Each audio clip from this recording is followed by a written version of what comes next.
बिस्मिल्लाहिर्रहमानिर्रहीम। इय्याका नअबुदु व इय्याका नस्तईन। व्यूअर्स, मैं हूं जाहिद अजीज़ लंगर गपशप के प्लेटफॉर्म से। उम्मीद करता हूं आप सब लोग खैरियत से होंगे और आपके दिन अच्छे गुजर होंगे। दोस्तों, आज अडियाला में इमरान खान साहब ने सहाफ़ियों से गैर रस्मी गुफ्तगू की है। उसमें उन्होंने बड़ी अहम बातें की हैं, आपके साथ शेयर करते हैं। उन्होंने आर्मी के बारे में कहा जी कि आर्मी का जो अदारा जो है वो सिर्फ आर्मी चीफ का नहीं है, बल्कि ये सब लोगों का है।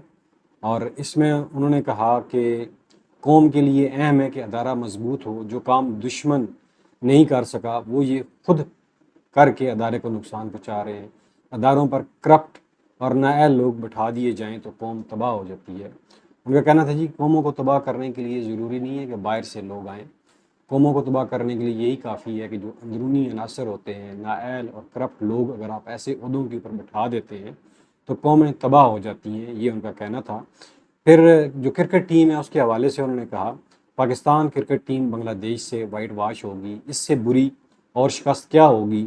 ऐसा कौन सा एटम बम फटा कि टीम 3 साल में सबसे नीचे चली गई। और फिर आगे वो कहते हैं कि आपने सिफारशी बिठा दी और मोहसिन नकवी की क्या काबिलियत है।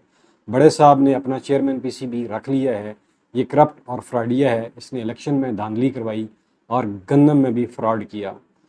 इसे वज़ीर दाखिला और चेयरमैन पीसीबी बड़े साहब ने अपॉइंट किया है। इशारा जनाब आर्मी चीफ साहब की तरफ है। इसने क्रिकेट का बेड़ा गर्क कर दिया। रमीज़ राजा मेरा कोई रिश्तेदार नहीं था और एक प्रोफेशनल क्रिकेटर था जिसे मैंने पीसीबी का चेयरमैन बनाया, और उस दौर में भी अ, अच्छी कारकर्दगी थी पीसीबी की और टीम को शिकस्त भी हुई, लेकिन ओवरऑल जो टीम का मोराल था वो बहुत अच्छा था। खान साहब का ये कहना है कि जब आप ऐसे नाअहल लोगों को अदारों के सरबराह बना देंगे तो फिर यही होगा, जिसका काम उसी को साजे वाली बात है कि मोहसिन नकवी साहब ने क्या कभी कोई क्रिकेट खेली है, डोमेस्टिक लेवल के ऊपर खेली है या फिर इंटरनेशनल लेवल के ऊपर खेली है, लेकिन उन्होंने सीखा भी नहीं है क्रिकेट के बारे में। अ, अंधा बांटे रेवड़ियाँ मुड़ मुड़ अपनों में, ये वाली बात है। आगे इमरान खान का कहना है कि चीफ जस्टिस साहब 2.5 माह से नैब तरमीम अपील का फैसला महफूज कर रखा है और इंतज़ार में कर रहे हैं कि मुझे 190 मिलियन पाउंड में सज़ा हो तो वो फैसला सुनाएं। और फिर वो कहते हैं जी, शहबाज शरीफ के 4, नवाज शरीफ के 5, जरदारी और उसके फ्रंट मेनू पे 9 नैब के जो रेफरेंसेज हैं वो फ्रीज़ कर दिए गए हैं।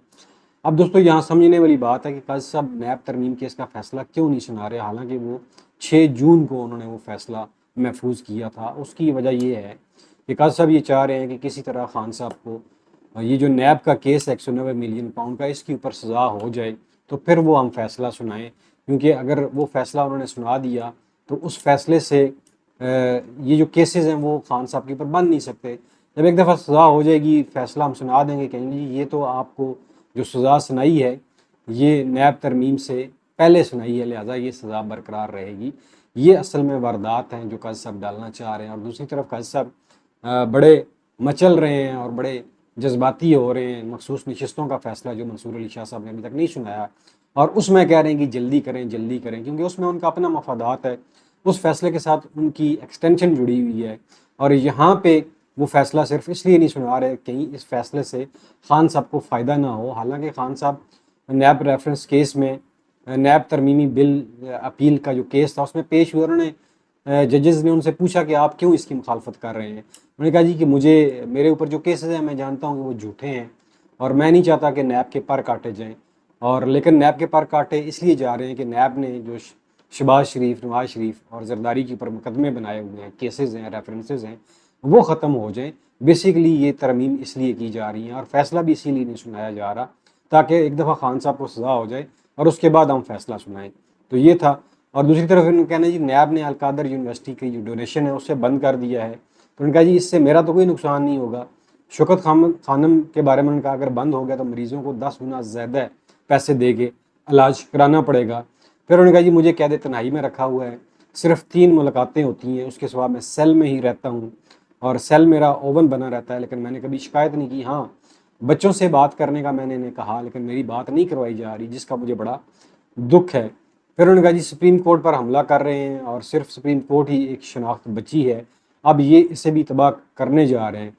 और सुप्रीम कोर्ट को अगर तबाह करने की कोशिश की गई तो हम मुल्क गिर एहतजाज करेंगे और लोगों को गलियों के अंदर निकालेंगे, ये उनका कहना था आज जो सहाफ़ियों से उन्होंने बातचीत की है। दोस्तों, आप जानते हैं कि इस वक्त पाकिस्तान के हालात जो हैं वो जितने भी हुकूमत कोशिश करती है बद से बदतर चले जा रहे हैं। कभी मुज़ाकरात की बात की जाती है और दूसरी तरफ पकड़ दकड़ की जाती है, फिर लापता अफराद का मामला आपके सामने है और सरदार अख्तर मैंगल का असम्बली से रिज़ाइन जो है वो भी आपके सामने है।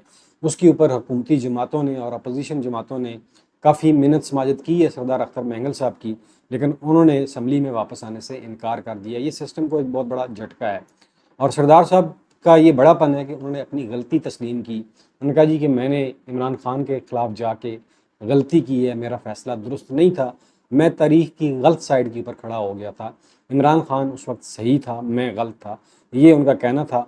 और बलोच अवाम के जो हकूक़ हैं उसके बारे में वो वाकई परेशान नज़र आते हैं। लेकिन बलोच अवाम इस वक्त असल जो इशू हमें नज़र आता है कि बलोच अवाम सब सरदारों को एक ही लाइन में खड़ा करती है और ये समझती है कि बलोच सरदारों ने अभी तक अवाम के लिए कुछ नहीं किया, इसलिए वो अवाम से नालाम भी हैं और बलोच सरदारों की बात मानने के लिए तैयार भी नहीं है।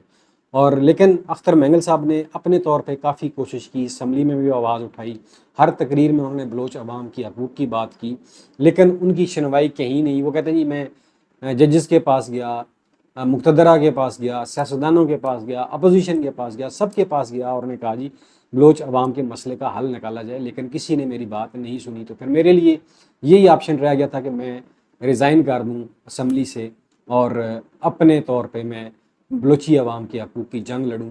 मारिंग बलोच आप जानते हैं कि एक बलोच नेशनलिस्ट हैं और बलोच अवाम के हकूक़ की बात करती हैं और उन्होंने कभी पुरतशद्दद एहतजाज नहीं किया, तशद्दुद की वो कायल नहीं हैं। उनकी जितनी भी रैलियाँ हैं उसमें उन्होंने बलोच अवाम के हकूक़ की बात की, जो जायज़ हकूक़ हैं वहाँ पे वाकई जुल्म और सितम जो है वो रवा रखा जा रहा है। उसमें BLA फैक्टर भी है, बैरूनी फैक्टर भी उसमें शामिल हैं, फिर हमारे अपने अदारे भी उसमें शामिल हैं जो ऐसी कार्रवाइयाँ करते हैं जिससे बलोच अवाम में मज़ीद नाराज़गी और गम और गुस्सा पैदा होता है। फिर ग्वादर के ऊपर काफ़ी सारे तफज़ात हैं बलोच अवाम के, वो तफज़ात मेरे ख़्याल में दूर करने चाहिए।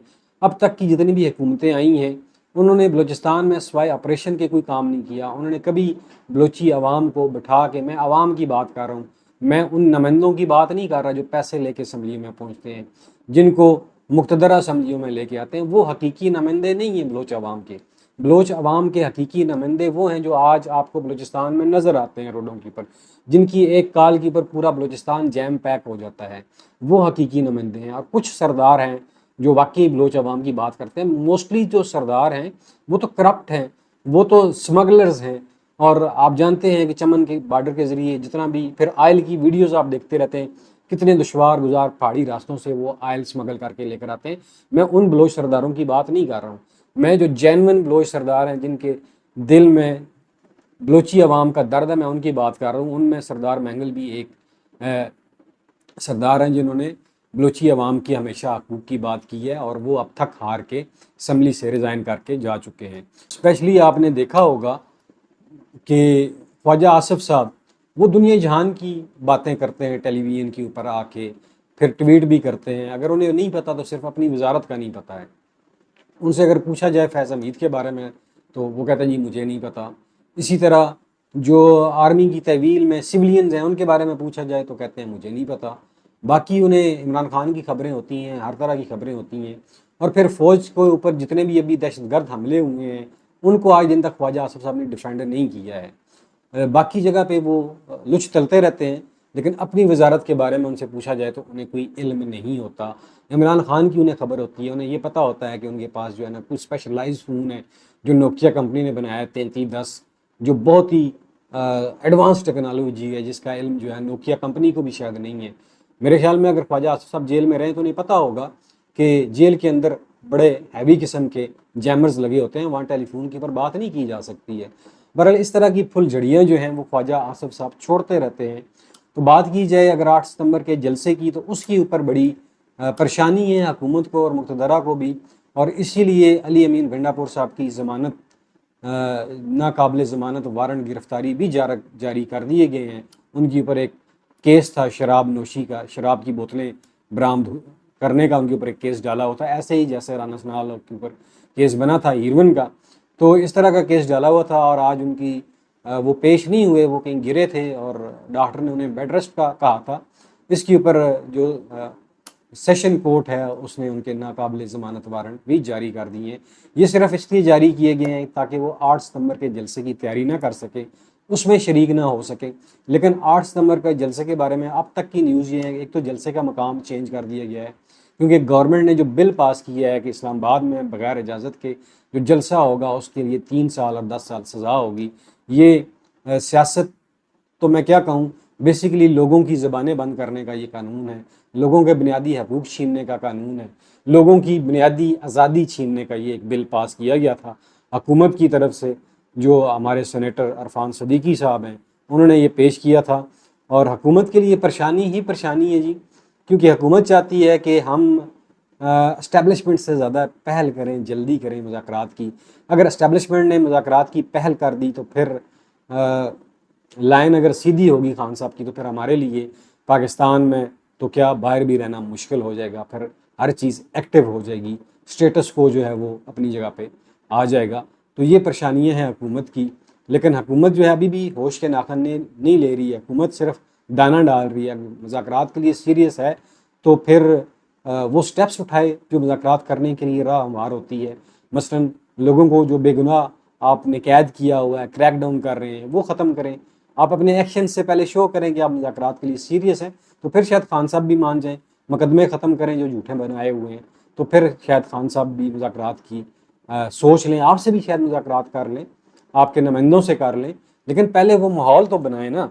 खाली बात करने से तो मुज़ाकरात नहीं होते हैं, बयान देने से तो कुछ नहीं होता। आवाम इतनी पागल जब कि आपकी इन बातों में आ जाएगी, ये बिल्कुल भी ऐसा नहीं हो सकता। दोस्तों ये थी आज की ताज़ा तरीन जी, उम्मीद करता हूँ ये आपको पसंद आएगी। आखिर में अपना और अपने प्यारों का ख्याल रखिएगा। मुझे दीजिए इजाज़त। पाकिस्तान पाइंदाबाद।